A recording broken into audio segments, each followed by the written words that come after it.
Do we do an intro? Jeez. Hello everybody, it's Markiplier. Hello everybody. I cannot do a Markiplier for the life of me. Oh Jesus. Okay. Welcome to Growing My Grandpa, I guess. You ever wanted a grandpa? You know the little sponge guys, you just toss in some water and they get all big? Okay, I guess we're doing one of those today. I guess let's go, baby. I took the tutorial already before I opened this up. Alright. Week 1.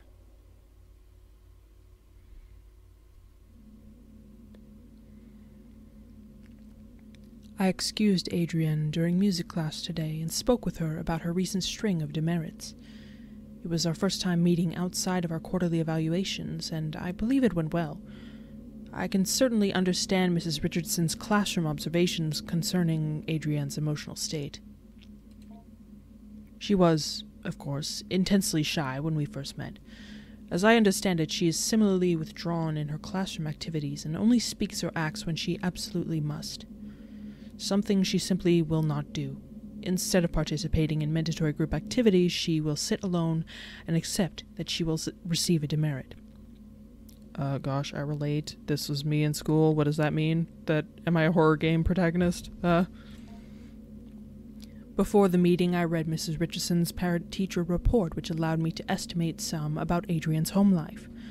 The parents are well educated and come from a prestigious background, but they lack time to properly nurture Adrienne. She's often alone, and when she is not, the parents seem to not understand the importance of warmth and affirmation when dealing with someone so young.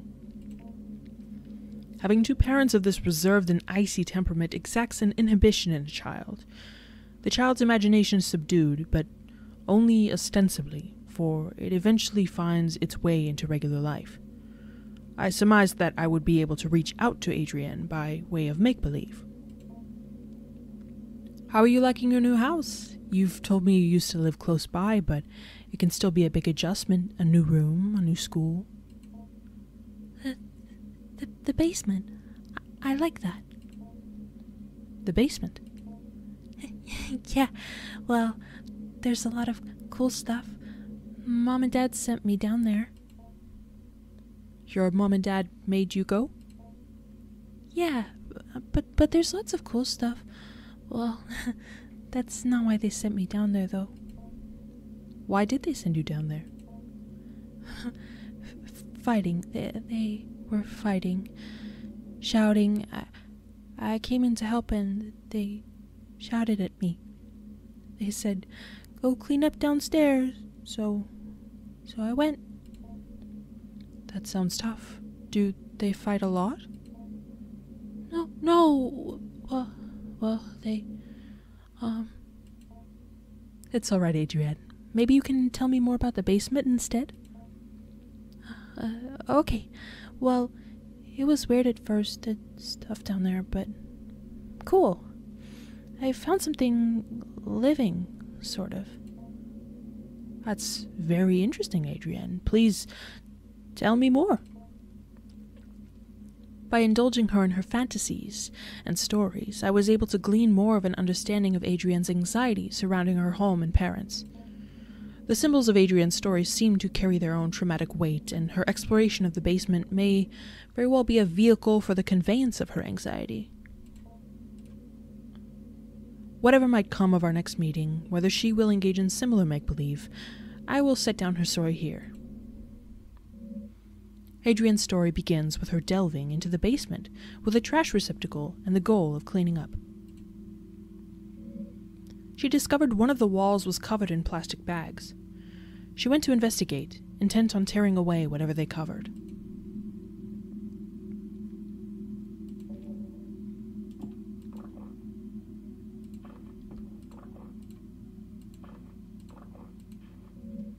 Upon removing the plastic trash bags from the wall, she noticed their interior lining was covered in glass. "Like a window," I offered. "No," she said. "Like a mirror." Reflecting inward toward the animal they covered. I gently asked her what exactly this animal was. Here is where the material reality of the story took a turn for the explicitly fantastic and imaginary. Upon her discovery of it, at her gaze, it grew or extended its shaggy-haired self. Hair like the fur of a dog, I offered. No, she said. Not the fur of a dog, nor the hair on her head. It grew out towards her, the animal's hair, reaching out. It was hard, standing almost straight, like the hair on a brush. A bristle, I offered. Yes, she said. She was very afraid at first, but then very curious. I asked her what else was in the room. More things hidden away, she said, things of Grandpa's as well. First, she found a hidden passage under the stairs. Inside were strange dolls, magic objects, naked, faceless figures. I heard these cryptic utterances and merely nodded. In order to keep the game of make-believe going, I only pressed for details where I thought necessary. The faceless dolls could be a simple metaphor for the anonymity she feels in her own home. The hidden passage, I am unsure of what to make of that. The revealing of the concealed seems to be thematic in her fantasy. The door under the stairs is but one example. So I've played through this beginning bit just a little, but I haven't gotten to any of the crazy stuff yet. Once she removed the panel and found the magical hidden passage, she was very specific about what she took. She found a magic book, a magic doll, a photo of her late grandpa, and magic glue.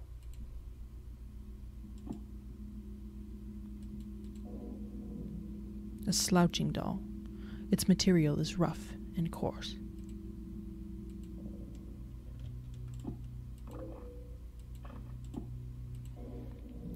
Eurasian steppe shamanism and the fusiform gyrus, an interdisciplinary study in sympathetic magic.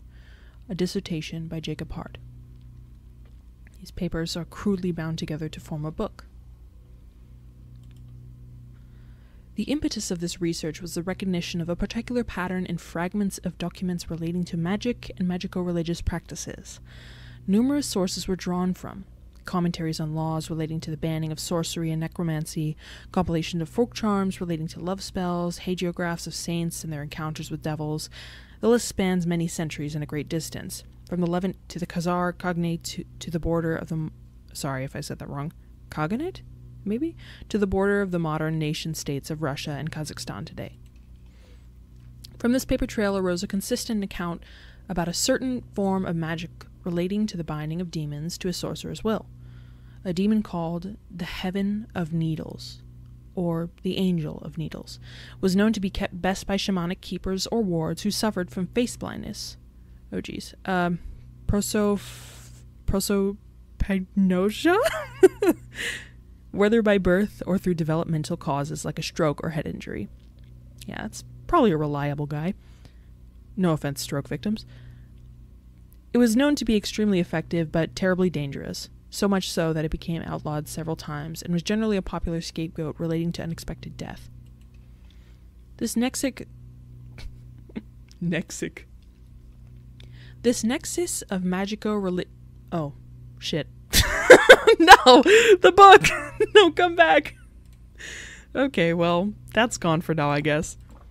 I'm sure a lot of people were not interested in that anyway. Basically, spooky stuff is what I'm gleaning from that. Glue. This looks regular glue, not so magical, but whatever. Hold on. Gotta clean up the basement while Mommy and Daddy are fighting. Maybe then they'll love me. All clean. The space will not be dirty again until next week. I don't... What does that mean? Do they just throw trash on the floor every week for me to clean up? Oh, geez. Hi, Grandpa. Mr. PhD. It's a photo of our late grandfather. I interrupted to ask what she did with these magical, mysterious materials. Grow Grandpa, she explained plainly, and then without missing a beat, she continued on with her story. Feeling this was a potent symbol, I stopped her again to ask what she meant. Somewhat puzzled, I did not understand immediately. She explained slowly. Grandpa lives in the cage in the other room. The cage behind the door. They grew people in the cage. Okay, that's fun. Notes and stuff. A note on an experiment. I'll put a timestamp if you don't want to hear this. For the sake of university policy and the health of any future career you hope to have, you will abide by the non-disclosure contract you have signed. Okay, that's a threat. Do not break the anthropoidic vacuum without my prior consultation and approval. Any anthropoidic forms brought into the enclosure area must not be left unattended. When not in dormancy, the sample will attempt to take anthropoid shells. Please see shell notes for more on that. Okay, I have a feeling this little girl is not watching this thing very closely. Lab orientation. Oh, okay, and I close that. Cool. Ritual behavior with the sample, trading or bargaining, will result in dismissal from the project. Is this thing an SCP? Like what? The precise mechanism of the exchange of symbols and gifts required for requested desirous yield is not known, and even the anecdotal accounts of success are something, and in violent death. Okay, so basically this thing's a big friend. Regarding growth cycles, every time Whiskers regenerates and leaves dormancy is to be logged as a new propagation. The sample's bodily existence cannot be illegible, i.e. a part cannot be cut from the whole, so there can only be one living propagation. Propagations are to be terminated after 5 weeks, with a lot of exclamation marks. Any further development puts us at risk. Termination procedures will be posted and followed with extreme care. With all that out of the way, I want to welcome you to the project. I look forward to working with you. Dr. Hart. Okay. And on this hastily written note, I have repeatedly called your homes to no avail, and so I am forced to leave this in here for you all. I found William sitting in the corner of the enclosure area, seeming severely concussed. Whiskers was gone in none of its usual hiding places. I immediately suspected the worst. The project thus must be suspended for now. I am leaving up the usual mirrored coverings we use to keep the anthropoidic void sealed. I've done my best to lock up everything on such short notice. It's a hasty fix, but it will require some time to find a more permanent remedy. I'm honestly hoping you do not find this note, as I intend to lock the house down too. I intend to race off to you to retrieve your lockbox keys. Don't worry about William's key. It and the rest of his equipment's almost certainly deep within Whiskers now. I pray you don't enter his room. No matter how it may appear, William cannot be helped and is only being kept alive as a means of continuing predation on the rest of us. I'll say once again, no matter what state you may encounter William in, he cannot be helped. I have sympathy for the young man, I truly do. But I found on his person several photos of his late sister which would imply certain risks he knew he was taking. Our extant research materials have now become possible liabilities, either criminal or professional in nature, so I have stashed them away. I believe I let you all know how I might do this if we were ever to experience an event such as this. I hope you all remember what I told you. So long then. Dr. H. Now to stupidly go in the door we were warned about. Beyond the door in the room, the cage was hidden, concealed in another cloak of inward-facing mirrors.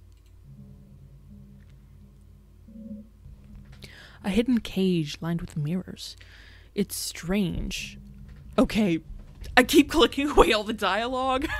Shit. I guess I'll have to record that later.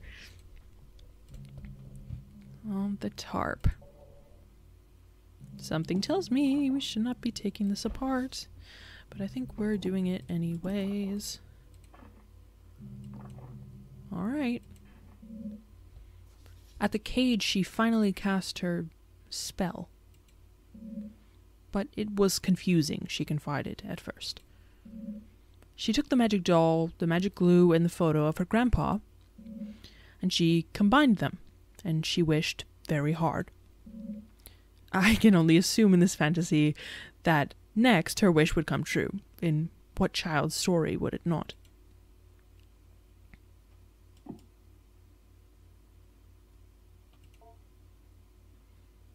Okay, so we choose a human representation, Grandpa. Generic human figure, we're going to use the doll, and we glue it together. Tangible symbol of intention and desire. She put Grandpa in the cage, assuming that was part of the ritual. She was not clear on how it worked. What precise instructions she could glean from her grandfather's magic book was complicated by her reading comprehension. Which is fair, because she seems like a child and there are some pretty complicated words.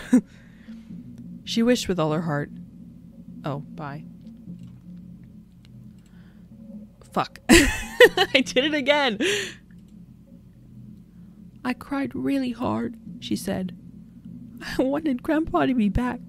I wanted my parents to stop being so mean. And it hurt me. It hurt me wish for Grandpa to come back, for my parents to be different. I could feel it through the walls, and it felt me through the air. I asked her exactly what she meant. She could only repeat what she said. By this time, lunch was almost over. I said goodbye to Adrienne, and she left to rejoin her class. I was left to consider our conversation. I believe the storytelling strategy I have employed was not unfruitful, but I must probe deeper if I can. Although I can be sure of nothing I interpret, the impressions I get may begin to help me get an idea of the right questions to ask. Knowledge you acquired this week has given you access to certain topics or keywords you can discuss with Grandpa. Okay, including wish. You've also gained the following keyword. Shell. Consider discussing this when Grandpa emerges. Oh, that's fun. Week 2.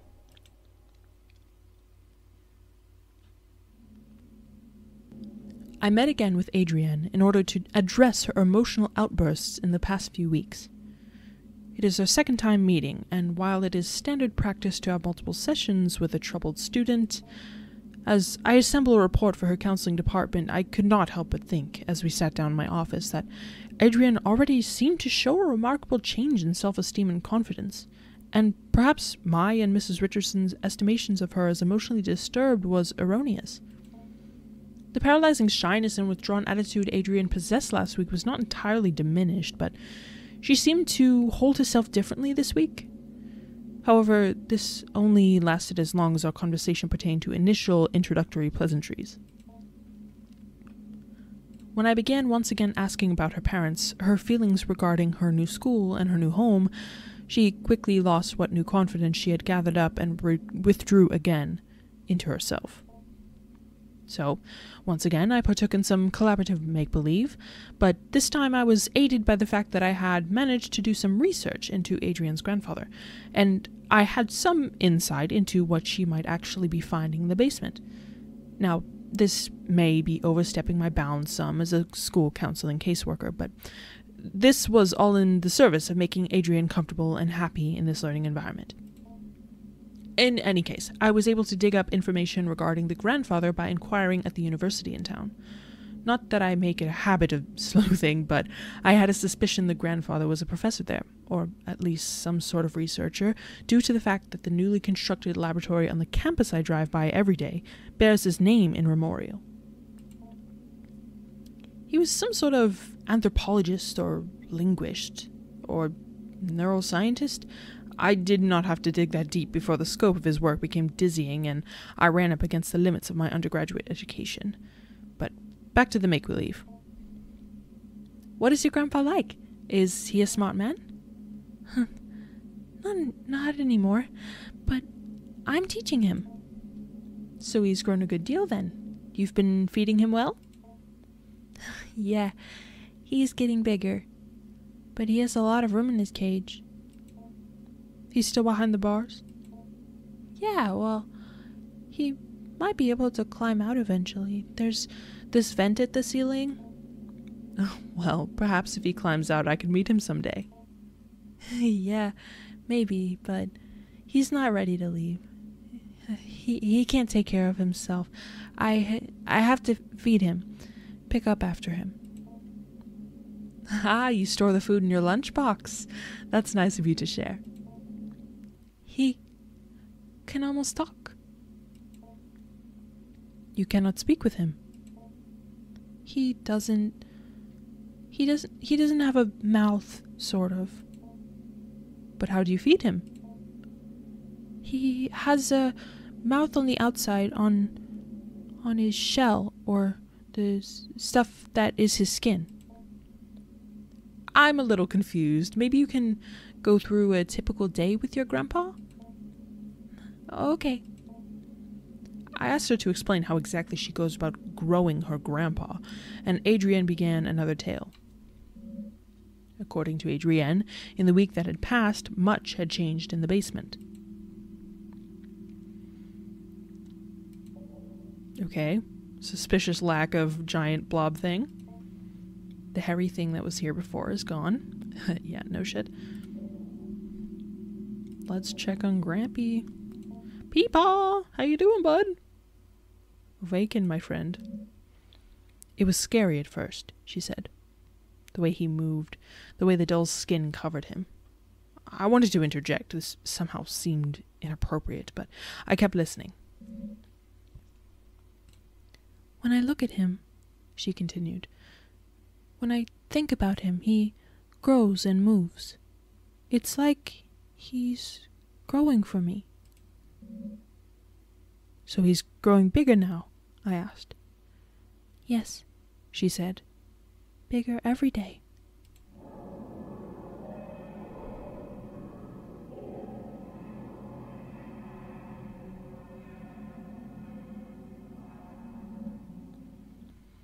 This begins the actual growing part of growing your grandpa. Beneath the doll's burlap skin, the follicles knit together what resemble a proper person, your grandpa. You are in charge of his cognitive development and diet until it is able to sustain itself. Currently, you are observing Grandpa.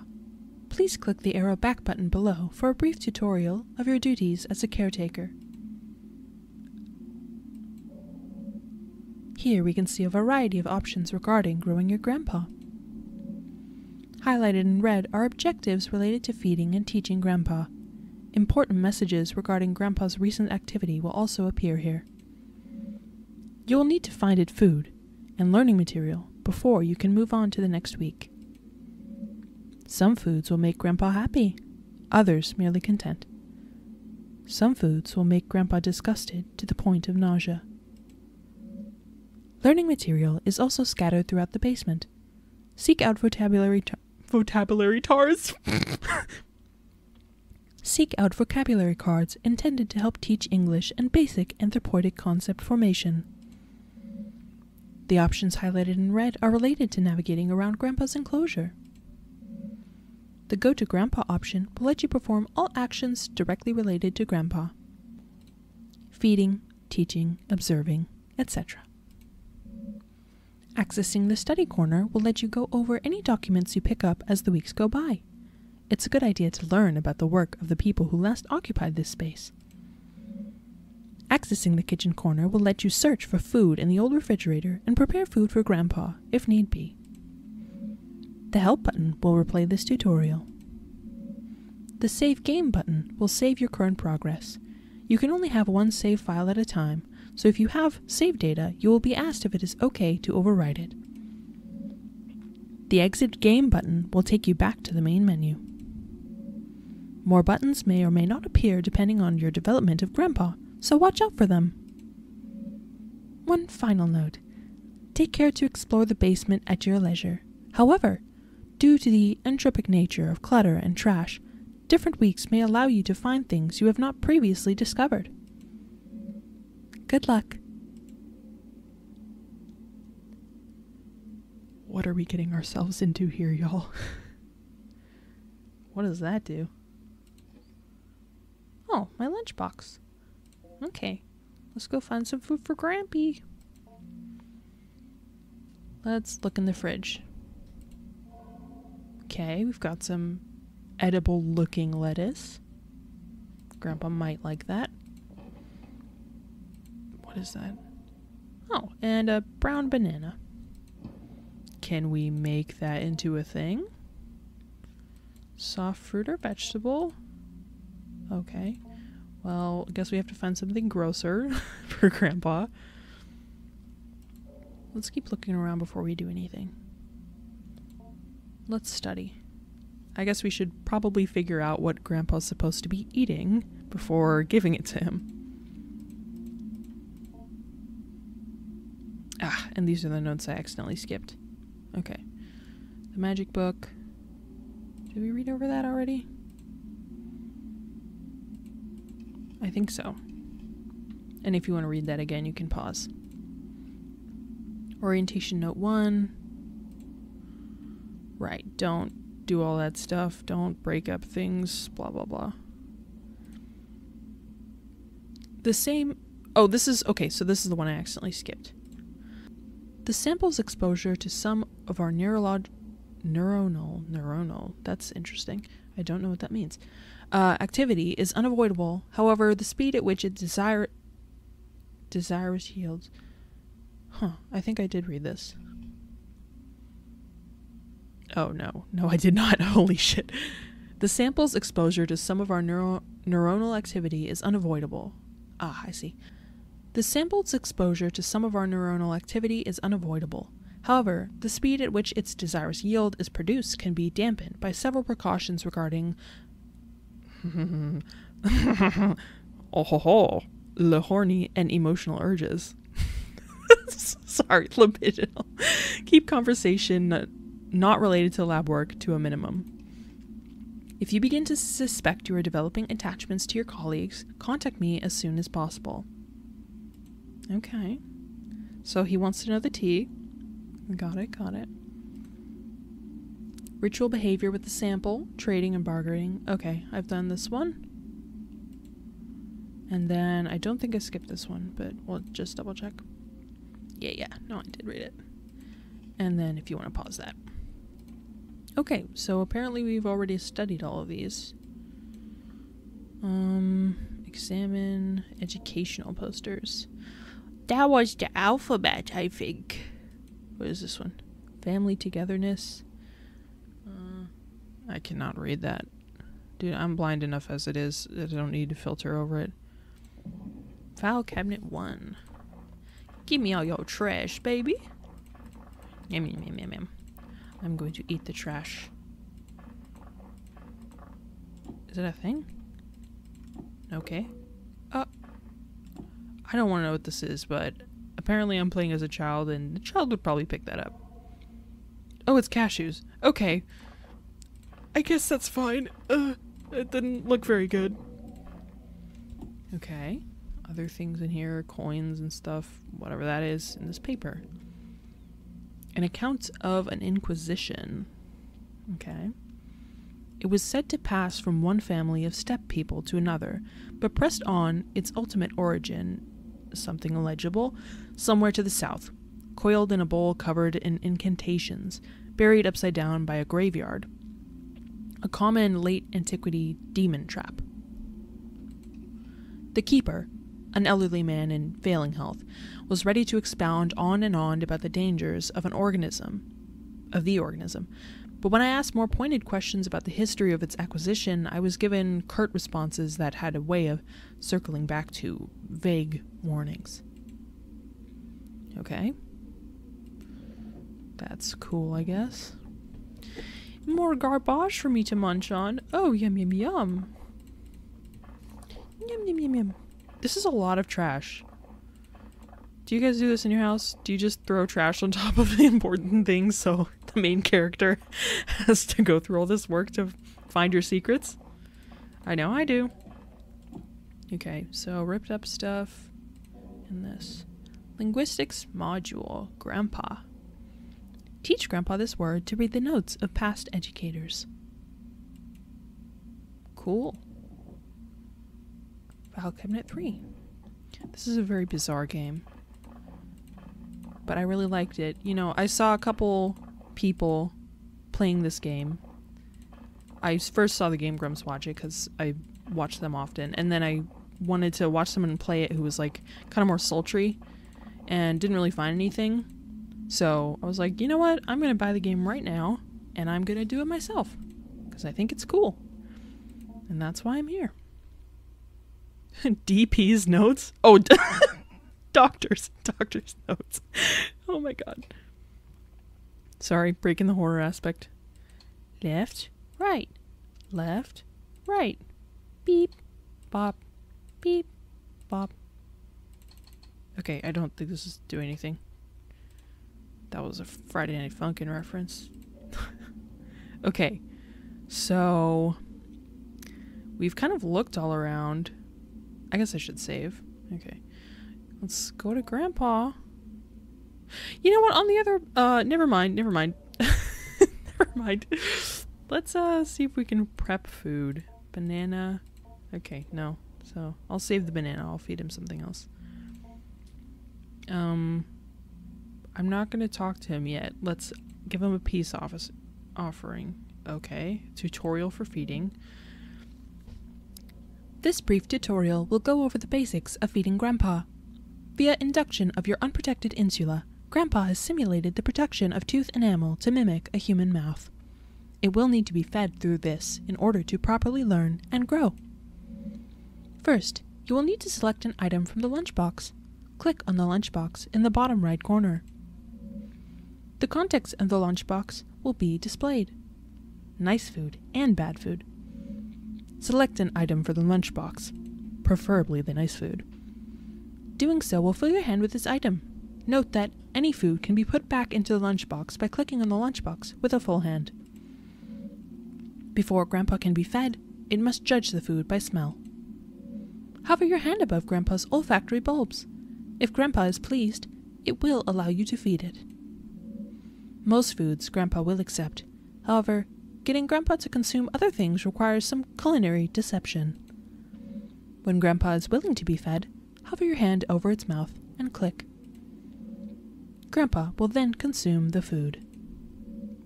Good luck on feeding Grandpa. Do you like my tutorial voice? It's very fun to do. Also, I'm slightly uncomfortable, so I'm like sliding around my chair. I hope that's not coming out on the thing. Okay, you know what? Let's watch him first. You examine Grandpa, noting its movements, respiration, and general mood. So it seems to be some sort of entity that's emulating humans based on watching. Grandpa seems sort of sluggish and bored. You get the feeling it may be more content and readily cooperative once fed and taught a word or two. Yeah, aren't we all, buddy? Here, I'll give you some food. Oh! You wanna eat my fingy? You eat my fingy, Grumpy? You eat my wee. Pet my little Grumpy. Pet. Good Grumpy. Okay, sorry. I'm gonna give it the cashews. Do you like this one? Where's your schmellers? Left of its mouth. Oh, this thingy. Okay, it doesn't seem to like it. Do Grampy like banana? Okay. It's kind of whatever to that one. Do you like lettuce, buddy?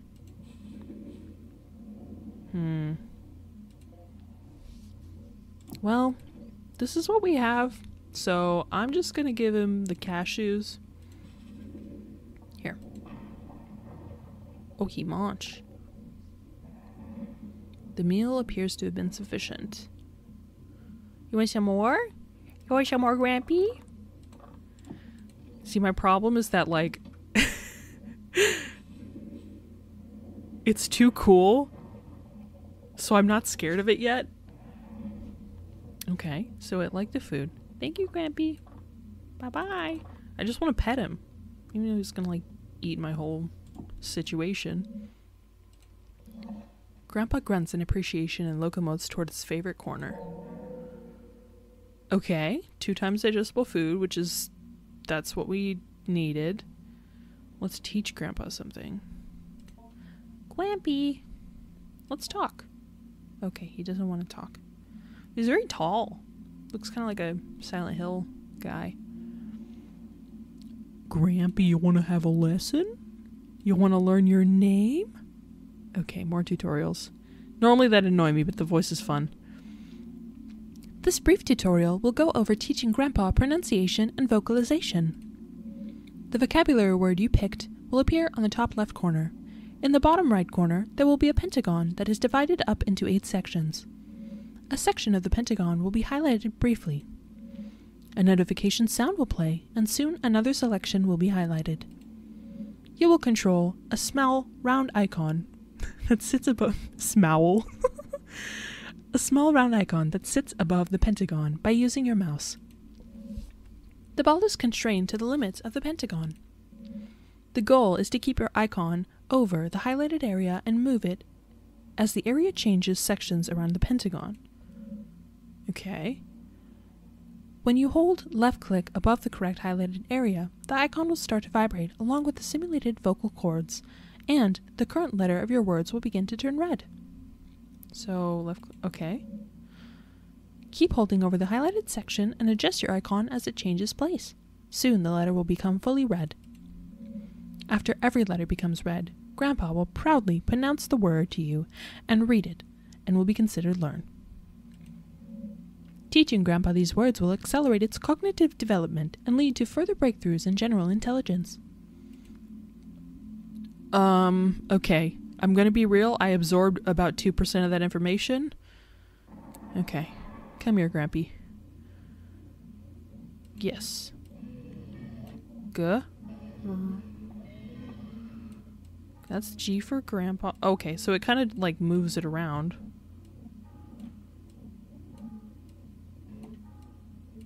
What the fuck is going on? Oh, I see. Okay, I was doing it wrong. You can learn. Good, Grampy. He's learning English. Sometimes when I wake up, this is what it feels like trying to do basic things. Deep within Grandpa, strange membranes phonate confidently. Oh, good boy! That's my Grampies! Go Peepaw! Having completed the lesson, you take a look back at the vocabulary module card and the notes there written by administrators of the past. She could have just done that to begin with, but okay. Grandpa, part of vocabulary and vocalization module E18. That's an 81, don't worry about it. Family. General pronunciation comments. Usual trouble with articulation, voice thin and raspy, possibly underdeveloped larynx. Module comments see below. We've done several sessions of what we're calling familial relation simulation, and a co-researcher, I and a co-researcher sit in chairs opposite the enclosure. We're wearing the same usual masks. Oh geez, I'm not in love with that.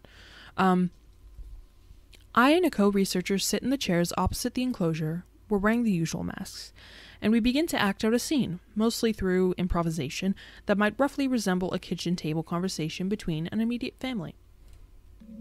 Repeated trials would reveal, although our simulated conversation was purposely vague and unspecific regarding persons and identities, we would only address each other as brother, father, sister, etc., etc. It soon became apparent the encoded information and the associations we unconsciously draw upon when hearing and speaking these words was being picked up on by Whiskers and its psi-type field of reception and interpretation of brain, mind, events, and semantic content. Grampy and Whiskers seem to be the same thing. My co-researcher William noticed this in a simulation where Whiskers was given a role as a sister and he as a brother. I was the father. Whiskers began responding to certain prompts with unusual specificity, as well as a general pattern and timbre of speech that continued with unusual consistency. As soon as the simulation ended and we left the enclosed area, William let me know that Whiskers was almost certainly drawing from encoded memories of his late sister. Mapping out exactly what regions and centers of neural activity are intercepted by the psi-type field will take extensive neuroimaging that we do not have at this site. Currently, we only have less precise portable equipment. However, our experiences so far are eerily in line with folk knowledge and folk explanation regarding the being's access to desires, and we can begin to infer it has access to certain portions of the limbic system and the ventral temporal cortex. You step away from the bars and store the module card at the document table. Okay. So I think I might have to explore, first save, the actual basement for cards. So that's Grampy's little talkie hole, I guess.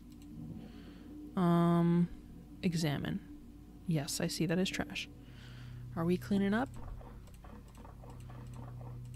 Okay. What is this? Corroded battery. Grandpa might eat it. Same, Grandpa. Not same. Why did I say yes to... Okay, what? Get in there. Take your trash. I see the note. 1 second. Okay. Hello. Yay, we get to say hello to Grampy. Cool. Bulbous growth? I'm not seeing that. What are you talking about? Something appears to be growing from the wall. You take a closer look. Yep, that's a bulbous growth. A pulsating sac. The slimy membrane that is its skin seems to contain something. Maybe if I ask nicely. Oh, okay, or open with a blade. The darkness of the shadowy corner unnerves you. You cannot explore here without some form of light. Dude, I'm not even the little kid and I don't want to mess with that, so that's very valid. Cabinet. What we got? Slouching under the weight of rotten refuse. Well, let's get some of that out of here, huh? Knife, please.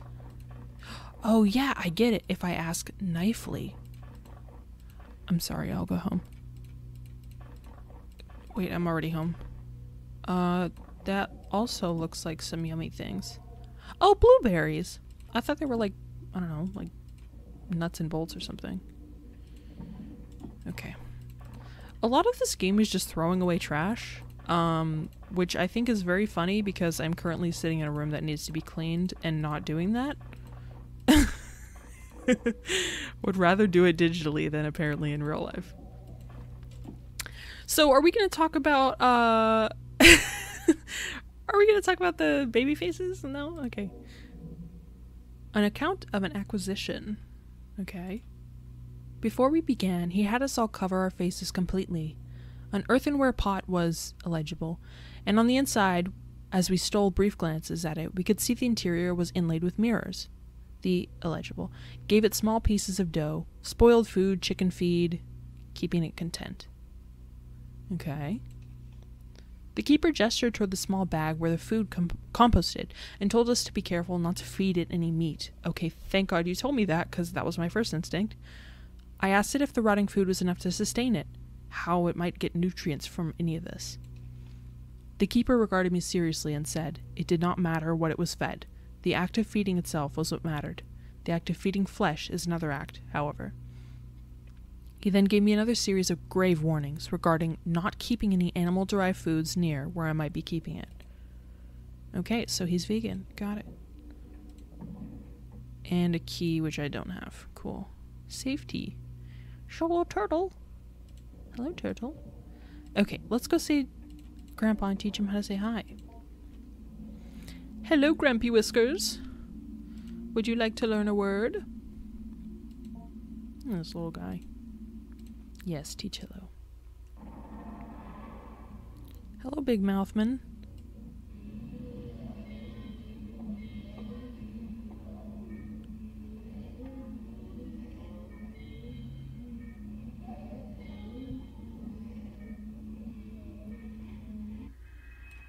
Deep within Grandpa, strange membranes phonate confidently. Hello. Aw, hello, Grampy. I take a look back at the vocabulary module. And oh, I see. My be y'all, I can't read. Having completed the lesson, you take a look at the back of the vocabulary module card and the notes there written by administrations of the past. Hello. Part of okay, I'm not going to read that bit. We get it. Sloppy articulation, though. We're already encountering some difficulty as Whisker's subjectivity is so much determined by a diverse and dynamic array of influences. It attempts to mimic the thoughts and desires it passively intercepts, and these imitations go on to structure the basis of its identity. Only later in Whisker's growth cycle does it begin to form an identity or identities that are coherent and capable of resembling a sane, rational human being when engaged in conversation. One must imagine how hard it would be to converse with someone who's not yet oriented in one particular way towards who or how they are, because they might have 20 different honest answers to those questions, all of them mixed and muddled together. Because of this, we have started with the basics of conversation. Greetings, partings, identifying one another, forming questions, etc., etc. It's fortunate Whisker's current growth, number 19 I believe, has developed a mostly accurate human mouth simulation. Hello was a bit of a challenge in the previous growth, as it has failed to develop an adequate organ to act as a human tongue. I step away from the bars. Okay, I have a theory. This is probably not what it is, but what if this is like a physical manifestation and representation of the collective subconscious of humanity, but it's like kind of learning to become it? Does that make sense? Like in, is it Jung or Jungian psychology? I don't know. Well, Grandpa had his lessons for today and had his snackies. I am totally following, I think I'm following what they're getting at here. So, you know, Grandpa is, this current iteration is Grandpa because we gave it the face and the fake body and said that's who you're gonna be. Let's see, does he actually look like a guy?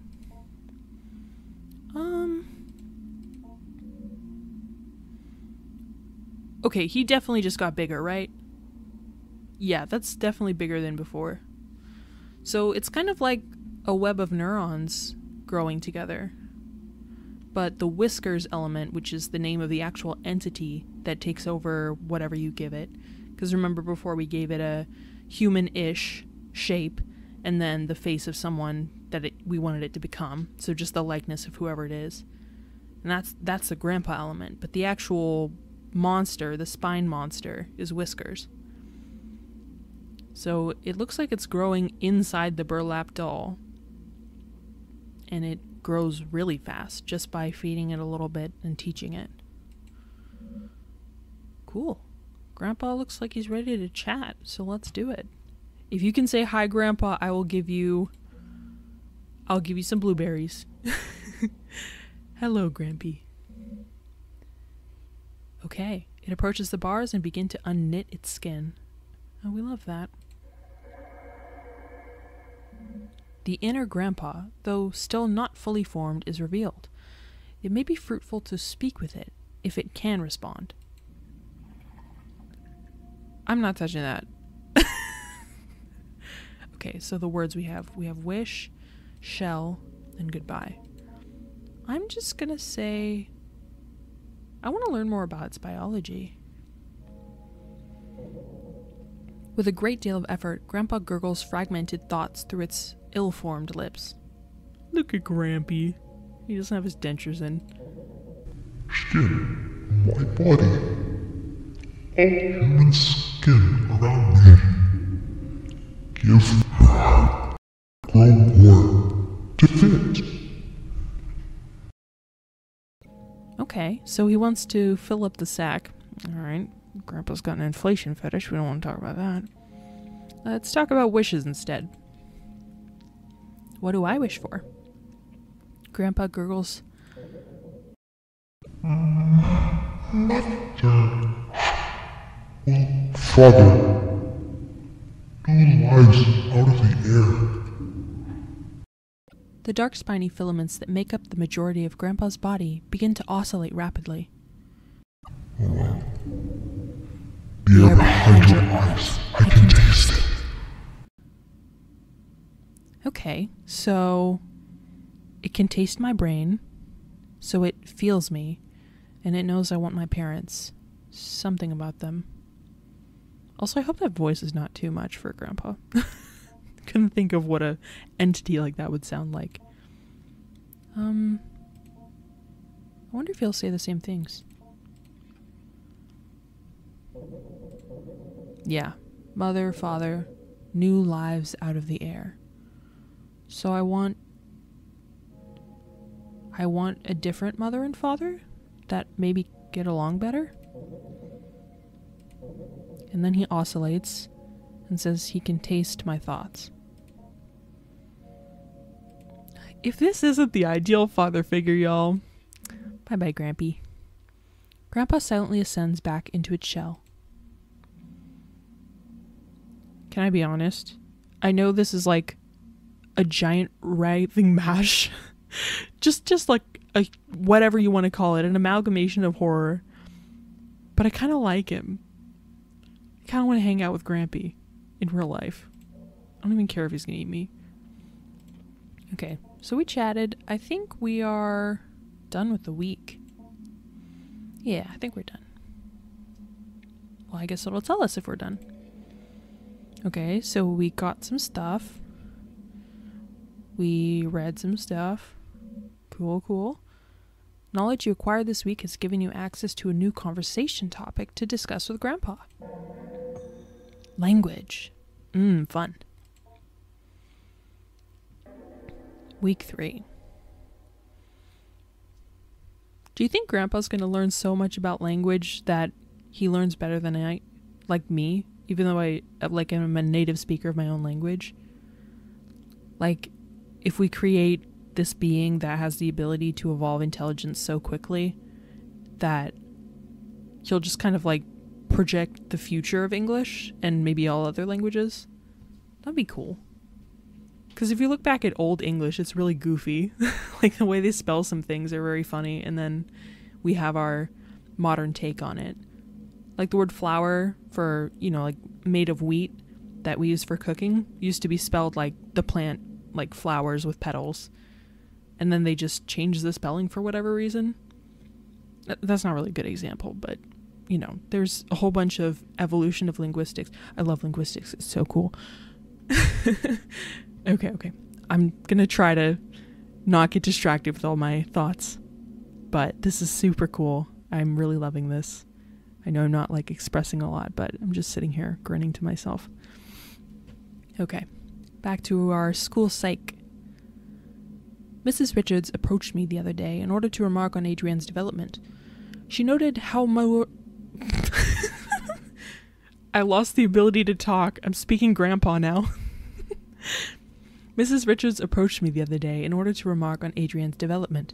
She noted how much more at ease she appeared when we called upon in class, or when asked to participate in group exercises. I told her I'd seen this change happening as well, and that as much as I would like to take credit for it, I can only guess dimly at what might be reshaping her attitude. She has a father figure now. It's the strange thing in the basement. It's Papa Whiskers. Mrs. Richards posited that it was perhaps Adrian's family moving into their grandfather property. Oh, yep, that caused the change. It apparently is out in the country, in a wooded area full of wide open space and far from the bustle and noise of the city. The perfect place to be eaten by something, and no one would know. The grandfather, Dr. Jacob Hart, had jointly purchased the land with the university he was employed with, and began constructing what he was intending to be a satellite campus. That he was intending to be a satellite campus for a burgeoning psychological anthropology program he had hand in establishing. I am actually losing the ability to speak because of Grandpa. He's eating my thoughts. Only one building ever ended up being constructed after Dr. Hart died in a car accident when driving back from the property one day. Eerily, almost at the exact same time, a grad student who was assisting Dr. Hart on some sort of project at the property vanished without a trace. The property sat in disuse for years, and it was tied up in legal battles between Dr. Hart's next of kin, the university, the vanished grad student's family, and the other students Dr. Hart was working with. Eventually the case was settled out of court. Settled out of... Okay, yeah. Only recently did the property fall into the possession of Adrienne's mother. Obviously, I was not going to relay this whole tragic story to Adrienne, who, for all I know, believes in her grandpa to still be living in the basement of his home. Besides, I thought she might already know all of this. Perhaps the elaborate story she was constructing was her own way of escaping the morbid details of a life, or perhaps lives, cut short by the cruel force of fate and the cynical adults who squabbled in the aftermath. I was determined, perhaps, the storytelling she... Oh, sorry, not I was determined. I determined perhaps the storytelling she was, and continues to engage in, should not be encouraged by me, at least not in the way I went about it before, where I made active inquiries into her strange fantasy of a semi-sentient ball of skin. When I saw Adrienne, I did not bring up her grandpa, or ask questions about this growth. Adrienne could not stop talking about it, however. I had no choice but to weather her bizarre and enthusiastic effusions about her new best friend. She's just lonely. Adrienne, maybe we can talk about something else. I'm not sure I'm following you exactly. He's gotten so big. He has so many whiskers that come out and I can see them move around when I think about him. I'm not sure what you mean. I'm so happy Grandpa's back. He's so much cooler than Mom and Dad. Once again, for what it's worth, I have put down the story she told me as best as I could. Adrienne once again told me about growing up. No, not growing up with. Growing her grandpa. Back to the basement. If you guys know of any really cool games like this, drop it in the comments. I love this kind of stuff. I mean, I think it's super fascinating. And I guess that's it. I hope you guys liked it. I just kind of thought it'd be fun to start recording and, I don't know, see where it went. And there's my alarm going off. Okay. See you around, or if not, have fun on your journey on YouTube watching stuff. I don't know. Bye.